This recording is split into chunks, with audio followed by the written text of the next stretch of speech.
All right, I've got time in between the first and second period between Arizona and Nashville, and of course the Boston Philly game starting. But the NHL has taken some action. Drake Caggiula has been suspended one game. I'll let the NHL Department of Player Safety discuss this a little bit, and we'll talk about it. So, there you go.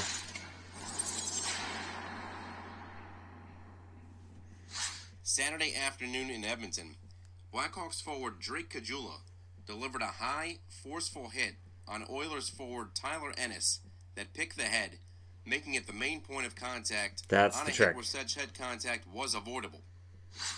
As the video shows, with the puck in the Oilers zone, the Blackhawks attempt to move the puck to the point as Ennis guards the high slot. The puck is tipped into open ice, and Ennis moves to retrieve it as Caggiula skates in from center ice. As Ennis releases the puck, Caggiula delivers a check that cuts across the front of Ennis and picks his head with force. This is an illegal check to the head. It is important to note that the head is the main point of contact on this hit. While Caggiula does make some contact with Ennis' arm, the brunt of the impact on this play is absorbed by Ennis' head. It is also important to note that the head contact on this play is avoidable.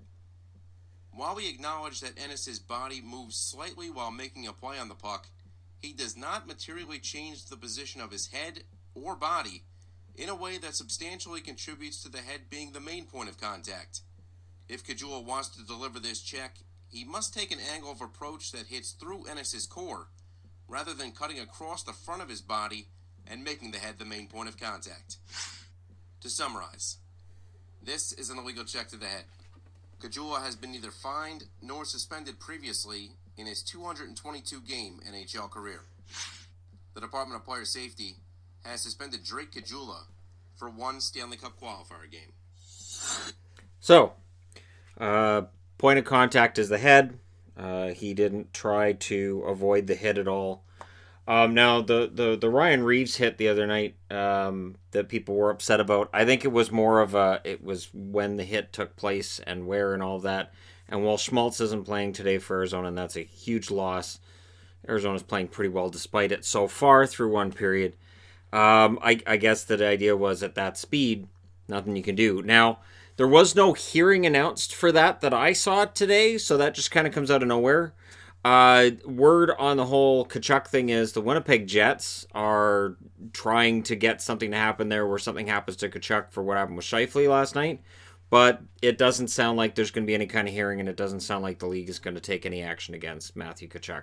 If they do, I'll be here to discuss it, report on it. And again, having watched it last night, I didn't see it in that instance. In this instance, I did. The interesting thing was that Ennis gets a penalty on that play for delay of game. Caggiula didn't get a penalty. So the referees are watching, and they see the puck go out, and they know he threw it out threw it out, and he gets the delay of game. Why wasn't there any sort of a penalty against Caggiula during the game for that hit?